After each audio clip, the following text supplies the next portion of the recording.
রাখেন যে কোনটা কি প্রয়োজন, তিনি সেই মতো বাক্য দেন। হালেলুয়া।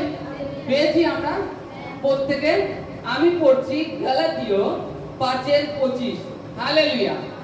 আমরা যদি আত্মার বশে জীবন ধারণ করি তবে আইসো আমরা আত্মার বশে চলি, অনার্থক দর্প না করি, পরস্পরকে জ্বালাতন না করি, পরস্পর হিংসাহিংসি না করি। হালেলুয়া। কি বলছে এখানে বাইবেল? স্পষ্ট বলছে, আমরা যদি আত্মার বশে জীবন ধারণ করে থাকি, যদি ইচ্ছা করি আত্মার বশে চলার জন্য, তাহলে মাংসের মালিন্যকে সমস্ত ত্যাগ করতে বলছে। মাংসের মালিন্য কি, মাংসের কার্য কি, সেইগুলো ত্যাগ করতে বলছে। কেমন, সেটা কি হয়, মাংসের কার্য কি? তাই বলে আপনি কর্ম করবেন না? কর্ম না করলে কেউ খেতে দেবে না। মাংসের কার্য কি? কার্য যেগুলো একে অপরকে জ্বালাতন করি, যেগুলো একে অপরকে লাগিয়ে দিই। মনে করুন আমার ছেলে ওখানে বসে রয়েছে, অপর্ণাদি বারবার খোঁচা দিচ্ছে, এটা কি? মাংসের মালিন্য। স্থির ভাবে যে বাক্য শোনা সেটা না, যে ও শুনছে ওকে আমি শুনতে দিই, কিংবা ও বদমাইশি করছে, খোঁচা দিয়ে খেলা দিয়ে বদমাইশি করছে কেন, বাক্য শোন। এই হচ্ছে আত্মার কাজ। কাউকে গড়ে তোলা কিভাবে, তাই বলে কাউকে বিগড়ে দেওয়া কাজ না। এই সমস্ত কার্য ত্যাগ করতে বলছে। জগৎ সংসারে আমাদের অনেক কাজ আছে, সেটা থাকবে, কিন্তু মাংসের মালিন্য ত্যাগ করো। আর বলছে পরস্পরকে জ্বালাতন করিও না, পরস্পর হিংসাহিংসি। হালেলুয়া। হিংসাহিংসি কি, এটা তো ভালো করেই আমরা জানি। কি? ওর 5 তলা বাড়ি রয়েছে, আমাকেও করতে হবে। ওর বাড়িতে 2টো বাইক আছে, আমাকেও বাইক কিনতে হবে।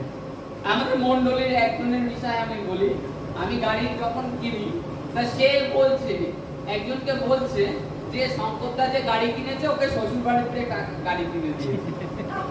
ঠিক আছে, তুমিও তোমার বাড়িতে বলো আমাকে গাড়ি কেনার টাকা দিও। ঠিক আছে, এটা হচ্ছে মাংসের মালিন্য। পরিশ্রম করো, সে দেখছে না আমি যে দিনরাত পরিশ্রম করছি, কিভাবে কিনছি, সেটা সে দেখছে না, সে উপর থেকে লক্ষ্য করছে। এটা হচ্ছে হিংসাহিংসি করা। তুমি ওই বিষয়, বাইবেলের বিষয় হিংসাহিংসি কি করো, কোনটার বিষয়? ঈশ্বরের বাক্যের সম্বন্ধে, কিভাবে ঈশ্বরের রাজ্যে আমি বৃদ্ধি পাবো, কতটা প্রার্থনা করতে হবে, কার কাছে ঈশ্বরের বাক্য শুনলে আমি বৃদ্ধি পাবো। তুমি সেটার চেষ্টা করছো না, কিন্তু যেটা ব্যর্থ জিনিস, যেটা এই সংসারে ত্যাগ করে যেতে হবে, সেইটার জন্য তুমি খুব ব্যতিব্যস্ত হয়ে পড়ছো। আজকে বাস্তবিক কথা বলছি, আমি যে গাড়ি কিনেছি তা সত্ত্বেও আমি এখনো সাইকেলে নিয়ে আমি কাজে যাই, আমি গাড়ি নিয়ে যাই না। আমি একমাত্র গাড়ি ব্যবহার করি এই প্রার্থনায় আসার জন্য, আর দ্বিতীয়ত আমার ছেলেকে স্কুলে নিয়ে যাওয়ার জন্য। এছাড়া আমি গাড়ি ব্যবহার করি না। আর একটু হয়তো নতুন গ্রামে কোনোদিন যদি ওর মা যেতে চায় তখন। তাছাড়া গাড়ি নিয়ে কাজের জন্য, নিজের স্বার্থের জন্য ঘুরবো, নিজের শরীরকে রেস্ট দিব, তা না। আমার সেই পরিকল্পনা নেই যে গাড়িটা আরো সুখ, আমি সুখ চাই, আমার শরীরটাকে আমি পরিশ্রম করাতে চাই। আমি জানি যে পরিশ্রম করালে যে কি আছে, আর তাকে যদি সুখ দিই এই শরীরটাকে, সেই শরীরটা তখন আমাকে খেয়ে নেবে, আমাকে গ্রাস করবে, কিন্তু বাইবেলে লেখা আছে তোমরা রেস্ট করো। সে রেস্ট আলাদা।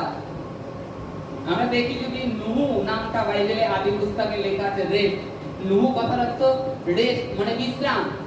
নুহুর মানে হচ্ছে বিশ্রাম। বিশ্রাম প্রত্যেক মানুষকে তো করতে বলেছে। কোন দিক থেকে? আধ্যাত্মিক দিক থেকে করতে বলেছে। মানে রিল্যাক্স থাকো, আত্মাতে তুমি রিল্যাক্স থাকো। কারণ তুমি এইটুখানি জানো তোমার ঈশ্বর সদাপ্রভু, তোমার সৃষ্টিকর্তা, তোমার নির্মাণকর্তা, তোমার পালক, তোমার দুর্গ তোমার জন্য সদা সর্বদা তোমার সঙ্গে আছে। তুমি সেই দিকে বিশ্রাম নাও। আর যখন তুমি আত্মায় বৃদ্ধি পাবে, তখন তোমার মধ্যে ঈশ্বরের জ্ঞান, ধার্মিকতার, বাইবেলের জ্ঞান ঈশ্বর অলরেডি তোমাকে ধীরে ধীরে দেবে। যদি তুমি এই সমস্ত জাগতিক বস্তুর জন্য এখনো পড়ে থাকো, জাগতিক এই মাংসের জন্য পড়ে থাকো, তাহলে তুমি এখনো ভুল করছো। আমাকে অনেকে বলে যে তোমার চেহারাটা এত রোগা পাতলা। আমি রোগা পাতলা উপরে দেখছো রোগা পাতলা, এই হাড্ডিতে অন্যরকম জোর ঈশ্বর অন্যরকম ক্যালসিয়াম দিয়ে রেখে দিয়েছে। ক্যালসিয়াম দিয়ে রেখেছে। তোমরা পরিশ্রম করবে, আমিও পরিশ্রম করব। আমার সাথে আমি একজনকে কাজে নিয়ে এসেছিলাম, সে আমার থেকে চেহারা তো ভালো, আমার থেকে খুব ভালো তা না, মোটামুটি ফিট। সেই লোক আমার সাথে 9টা থেকে আমি কাজে নিয়েছি তাকে। যখন 6টা অবধি কাজ করালাম, সে লোক বলছে হয়েছে আর আছে, মানে সে লোকের এতটা কষ্ট হয়ে যাচ্ছে আমি দেখতে পাচ্ছি। তারপরে কি বললাম, যেহেতু কষ্ট হয়েছে আমি তাকে 2 পয়সা বেশি ধরে দিলাম, যাতে তার কষ্টটা ওই টাকার দিকে তাকিয়ে ওর গায়ে না লাগে, গায়ে না লাগে। কিন্তু সে লোক আমার সাথে হয়ে গেছে দেখে, ও লোককে নিচে কাজ করাচ্ছি, আমি উপরে কাজ করছি। এই হচ্ছে ঈশ্বর সদাপ্রভুর নিকটে যখন থাকবে, তোমার অস্থির মধ্যে মর্যাদা থাকবে, তুমি আত্মাতে বৃদ্ধি হচ্ছ, তোমার মধ্যে হিংসা, ক্রোধ, লোভ জিনিসটা তুমি বের করছো, সেটাকে রিফাইন করছো, তুমি ফ্রেশ করছো। তা বাইবেলে এই কারণে লেখা আছে, পরস্পরকে জ্বালাতন করিও না, হিংসা হিংসি করো না, গেলাগেলি করো না। এইভাবে লিখেছে কেন বাইবেলে? পৌল যে লিখেছে, কেন লিখেছে? আমরা জানি আমাদের যে যেখানে থাকার জায়গা আছে, যদি ঈশ্বরের কৃপা হয় তিনি আরো বৃদ্ধি করবেন। যদি আমরা তার ধার্মিকতায় চলি, আমাকে ঈশ্বর যদি মনে করেন তিনি রাজপ্রাসাদে রাখবেন, তাহলে সেই দিনকে ঠিক নেবেন। নাই খাও আমি বেকার আশায় কেন মানে জীবনটাকে নষ্ট করব? বলে না কথায় আছে, যা বলতে, অতি লোভে তাতি নষ্ট। অতি লোভ করো না, প্রভুতে এসো, নিজের আত্মাটাই কিভাবে আধ্যাত্মিক ভাবে বৃদ্ধি পেতে পারো। আমি প্রভুতে আছি বলে সব করব, সব খাবো না, প্রভু এটাও বলেনি। যেটা উত্তম ন্যায্য সেটা অবশ্য করো, যেটা তোমার শরীরের পক্ষে হানিকারক সেটা ত্যাগ করো। কিন্তু আমরা সেটা কেউ করি না। আমাদের ইচ্ছা মতন জোর জবরদস্ত পেয়েছি আর পাবো, এরকম একটা ভাবনা। এগুলো হচ্ছে মাংসের অভিলাপ। আমাদের চোখটা এমনই, মনে করুন একটা যে কোনো বস্তু আমার সম্মুখে রাখলো, আগের থেকে আমার চোখ চলে যায়, কোনো কিছু না যাওয়ার আগে চোখ চলে যায়, আর তার মধ্যে থেকে আমার ভিতরে কিংবা আমার বাইরের থেকে যে দুষ্ট আত্মারা থাকে, তারা প্রভাব ফেলে সেই খাদ্য, সেই বস্তুর উপরে দৃষ্টি ফেলে। কি এত সুন্দর খাবার, আগে খাবো সেই, অথচ যখন খেতে বসলাম তখন আর পারছি না, 2-1-3 নিয়ে বাস এনা হয়ে গেছে। তুমি যে চিন্তা করছো, যে ভাবছো, ওটা হচ্ছে দিয়াবল, শয়তান থেকে হয়। তুমি যখন ঈশ্বর সদাপ্রভুর উপরে ছেড়ে দেবে, মাংসের কার্য ত্যাগ করে, তখন ঈশ্বর কি করাবেন তোমাকে? যে তুমি তখন ভাববে ওই খাদ্যটা দেখলে, যাক খাদ্য নির্মাণ যে বাড়িওয়ালা যে হোক বানিয়েছে, সকলকে দেওয়ার পরে যদি থাকে আমি খাবো, নাই খাবো না। এই হচ্ছে একজন আত্মিক মানুষ, তার বিচার এইরূপ হবে। কিন্তু সে যদি আত্মিক মানুষ না হয়, শারীরিক হয়, তার বিচারটা কি রূপ হবে জানেন? তার বিচারটা হবে আমি পাইনি, আমি আজকে পাইনি, আমি এ পাইনি, ও পাইনি। তার বিচারটা শারীরিক বিচার। এটা সে শান্তি প্রেমের সহিত বাস করতে চায় না, সে শারীরিক শরীরটারে বড় মহত্ব জ্ঞান করে। তার জন্য তার ওই খাবারের প্রতি, ওই জিনিসের প্রতি, বস্তুর প্রতি নজর। আরে আজকে আপনারা হিসাব করে দেখুন, আপনাদের জীবনে কত কিছু চলে গেছে, কত টাকা অর্থ চলে গেছে, ব্যয় হয়ে গেছে, আর কত টাকা হয়তো আগামীতে আসতে চলেছে। কিন্তু এটা বড় বিষয় নয়, টাকা আছে নেই, আমাদের অভিলাষের জিনিস আজ আছে কাল নেই, কিন্তু অনন্ত শান্তি না, সেটা ঈশ্বর সদাপ্রভু নিরন্তর আপনার হৃদয়ে দিয়ে রাখবে, যদি আপনি আত্মাতে শান্তি পান। মানে যদি ঈশ্বর সদাপ্রভুর পথে চলেন, তবে দিয়ে রাখবে। আর আপনাকে বাইবেলে লেখা আছে পরিশ্রমী অল্প আহার করে তার নিদ্রা মিষ্টি লাগে, তার কাছে নিদ্রা মিষ্টি লাগে। পরিশ্রমীরা খায় অল্প, যারা বুদ্ধিমান তারা কিন্তু ওই এক গাদা খাবে না, তারা আধ্যাত্মিক মানুষ তাই অল্প খায়, কিন্তু তাদের যখন নিদ্রাটা আসে অন্য মানুষের থেকে মিষ্টি হয়। কারণ অনেক মানুষের ঘুম নেই, খাওয়া নেই, কিন্তু যে পরিশ্রম করছে সে দেখুন এক মুঠ দু মুঠ ভাত খাচ্ছে, পেট ভরছে, সে ঘুমিয়ে পড়ছে, তার তাতে এনার ঘুম, পরে সকালবেলায় উঠে ফুল এনার্জি, কারণ সে পরিশ্রম করছে। যে ঈশ্বর সদাপ্রভুর বাক্যকে লক্ষ্য রেখেছে যে আমাকে পরিশ্রম করতে হবে। আর এই সমস্ত মালিন্যগুলো আমাদের জীবন থেকে ত্যাগ করতে হবে। অনার্থক গল্প মানে তর্ক, অনার্থক বিষয় যেখানে আলোচনা করার প্রয়োজন নেই সেই বিষয় নেই। এই জানিস ওর বাড়িতে এ হয়েছে, এই জানিস, এগুলো ছেড়ে ছেড়ে খাও। নিজের বাক্যকে নিজের মুখ দ্বারা বাক্য নির্গত করছে। বাইবেলে লেখা আছে অনার্থক দর্প করো না, অনার্থক কথাও বলো না তোমরা, অনার্থক কথা যেগুলো কোনো কাজে নয়, লাগেই না, সেই সমস্ত কথা বলো না। দর্প মানে তর্ক করা, করো না, ছেড়ে দাও। তোমার মুখটাকে, তোমার গলাটাকে, হৃদয়টাকে একটু বিরাম দাও, রেস্ট দাও। আজকে অনার্থক গল্প করে কি হয়, নিজেদের জীবনে তোমরা নিজেরাই সমস্যা বপন করে রাখো। বিষটাকে মনে রাখো। আজকে আমি একজনের বিরুদ্ধে পর আলোচনা, পরনিন্দা করছি, সে কি আমার জন্য করে না? সে না করলে অন্য আর একজন কি করে না? সে কি আমার স্ত্রী দেখে না? তাহলে অতএব ওই সমস্ত ত্যাগ করো। দর্প, তর্ক, মন্দ কর্ম, হিংসা, হিংসি, এই সমস্ত যখন ত্যাগ করবে তখন ঈশ্বর সদাপ্রভু সেই আধ্যাত্মিক জগতে তুমি বৃদ্ধি করতে পারবে, আত্মিক জগতে। আর দ্বিতীয়তে লেখা আছে 6 দেখো, ভাতৃগণ যদি কেহ কোনো অপরাধে ধরা পড়ে তবে আত্মিক যে তোমরা সেই প্রকার ব্যক্তিকে মৃদুতার আত্মায় সুস্থ করো, আপনাকে দেখো পাছে তুমিও পরীক্ষাতে পড়ো। হালেলুয়া। এখানে বলছে ভাতৃগণ কেউ যদি অপরাধে ধরা পড়ে, আত্মিক কি বলছে এখানে? আত্মিক, শারীরিক বলেনি, কিন্তু বলছে আত্মিক যে তোমরা, তোমাদের শরীর আছে, তার মধ্যে একটা আত্মাও আছে। তোমরা কিন্তু এখন আর, যখন খ্রিস্টের বাইরে ছিলে তখন তোমরা শারীরিক মানুষ ছিলে। যেদিনকে তোমরা খ্রিস্টতে বাপ্তিজম নিয়েছো সেদিনকে তোমরা আত্মিক মনুষ্যকে পরিধান করেছো। তোমাদের মধ্যে এখন আর সেই শারীরিক দীপন নেই, শারীরিক পুষ্প নেই। এখন তোমার মধ্যে একটা পরিচয়, সে হচ্ছে খ্রিস্ট যিশু। হালেলুয়া। খ্রিস্ট যিশুর প্রেম, খ্রিস্ট যিশুর ক্যারেক্টার, খ্রিস্ট যিশুর দয়া। তিনি দুঃখীকে দেখলে কেমন দয়া করতেন, তিনি অন্ধকে দেখেছেন কি বলেছেন। কেউ এসেছে যে বিধবা পুত্র মারা গেছে দেখে কি করেছিলেন, সেই দয়া, সেই প্রেম তোমাদের মধ্যে আজকে রয়েছে। তোমরা শারীরিক মানুষ নও, তোমরা আত্মিক মানুষ। তা তোমাদের আত্মিক মানুষ যখন, তবে আত্মিক ভাবনায় ভাবো। তোমরা শারীরিক ভাবনা কেন ভাবছো? সমস্ত চিন্তার ভার ঈশ্বর সদাপ্রভুর উপরে ছাড়ো। কেউ একটা মন্দ কর্ম, চুরি করেছে, তাকে দুটো চড় না মেরে তাকে মৃদুতার আত্মায় তার কাছে জিজ্ঞেস করো যে সেই জিনিসটা, সেই বস্তুটা কোথায় ভাই? মনে তোকে আমি 500 টাকা দেবো, লোভ দেখাও, তাকে লোভ দেখাও, প্রলোভন দেখাও।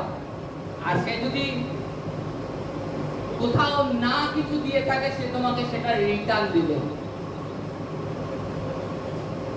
কিন্তু সে যদি কিছু করে ফেলে, তাকে যদি বলো সেই মৃদুতার আত্মায় বোঝাও, সে হয়তো বলে দেবে। আর তুমি যখন শারীরিক মানুষের মতন আচরণ করবে, তখন তার ভিতরে একটা ক্রোধ উৎপন্ন হবে। আর সে খালি ফলো লাগবে কি জানো, যে একজন না একজন দেখবে তার মনে যতই হোক, সে অন্যায় করেছে, সে পাপ করেছে, হয়তো সে খিদের জ্বালায় করেছে, অভাবের জ্বালায় করেছে, সে এটাই লক্ষ্য করবে যে কেউ না কেউ আছে।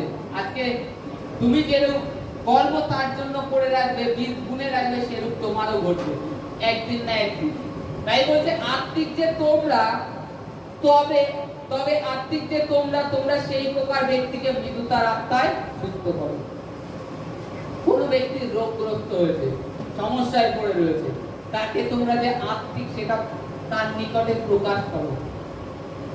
যে তুমি আরো প্রার্থনা করো, তোমার প্রার্থনা কম হয়ে যাচ্ছে, প্রভুর কাছে প্রার্থনা করো, কিংবা মণ্ডলীর প্রাচীন গণের কাছে নিয়ত প্রার্থনা নাও।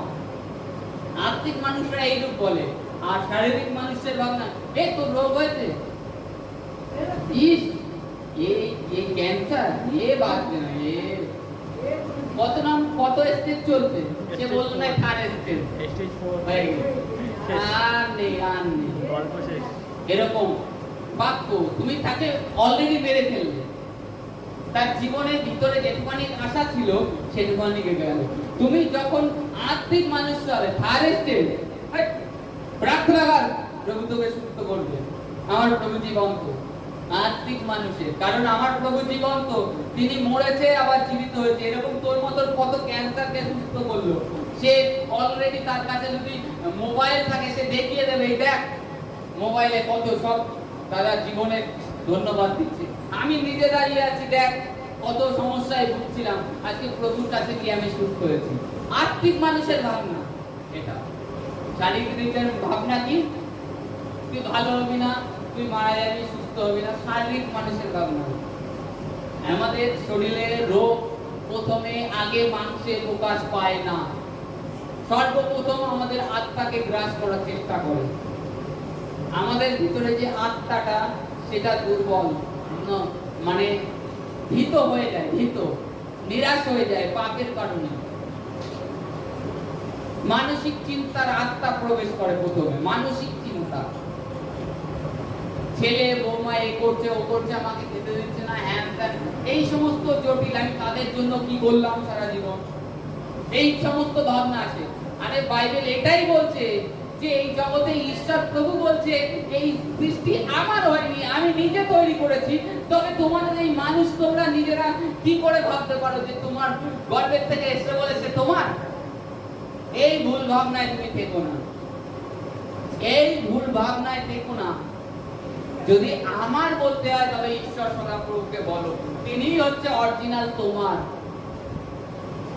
তিনি বাইবেলে জিরোমিয়াতে বলেছেন, তোমার গর্ভধারিণী মা তোমাকে ভুলে যাবে, তোমার পিতা জন্মদাতা সেও তোমাকে ভুলে যাবে, কিন্তু আমি তোমাকে ভুলবো না, কোন ক্রমে পরিত্যাগ করব না। হালেলুয়া। ঈশ্বর বলছে। তাহলে আমরা তাকে ভুলে দিয়ে মানুষকে বড় মনে করি, মানুষকে বড় স্থান দিই, তবে আমাদের জীবনে সমস্যা আসবে না, কাদের জীবনে আসবে? কারণ মানুষ প্রথম আজ্ঞায় ফেল হয়ে গেছে।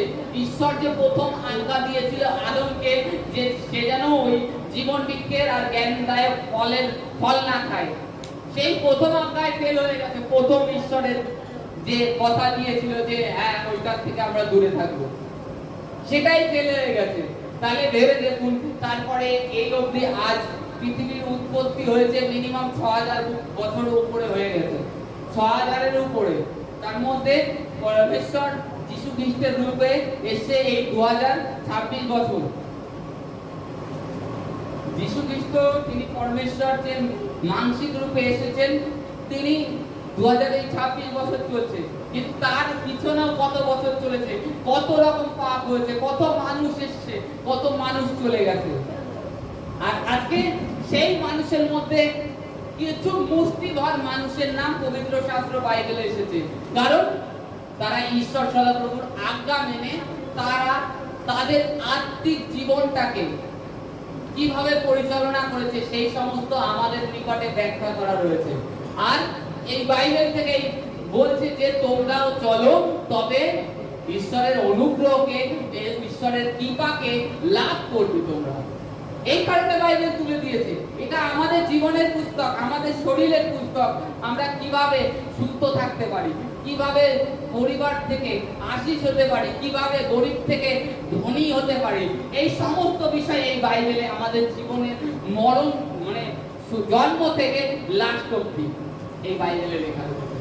খালি আমাদেরকে এই বাইবেলটাকে অধ্যয়ন করতে হবে, আর তার যে লিখিত বাক্য সেটা আমাদের জীবনে লাগু করতে হবে, পালন করতে হবে, তবেই তুমি একজন আত্মিক মানুষ হয়ে উঠবে। তুমি ভাবছো এটা বাইবেল, একটা কাগজের পৃষ্ঠায় লিখিত বাক্য, তাহলে মনে করো তুমি আধ্যাত্মিক মনুষ্য হয়ে পারোনি এখন, কারণ তুমি ঈশ্বরের লিখিত বাক্যকে বিশ্বাস করছো না।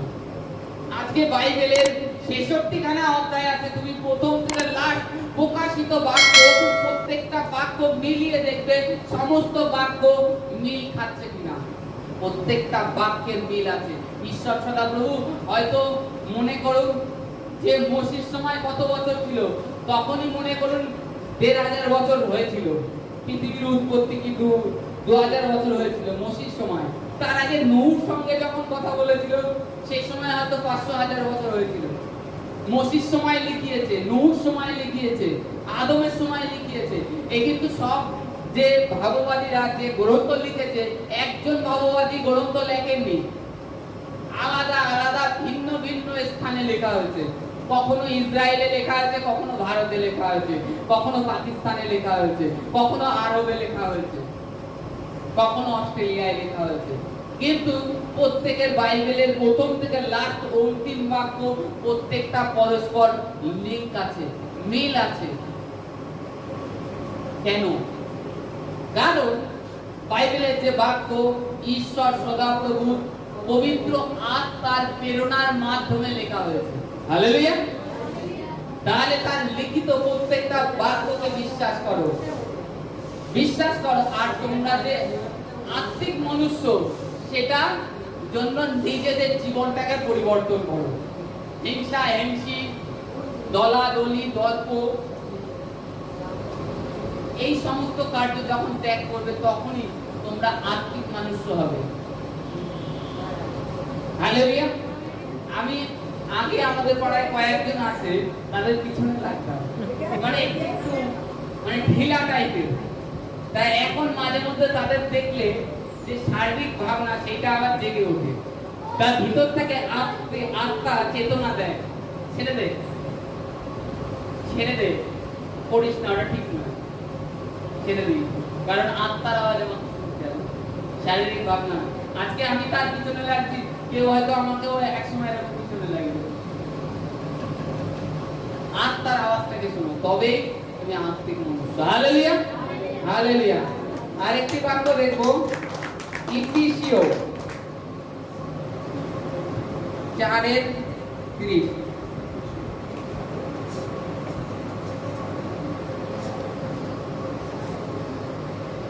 তারপরে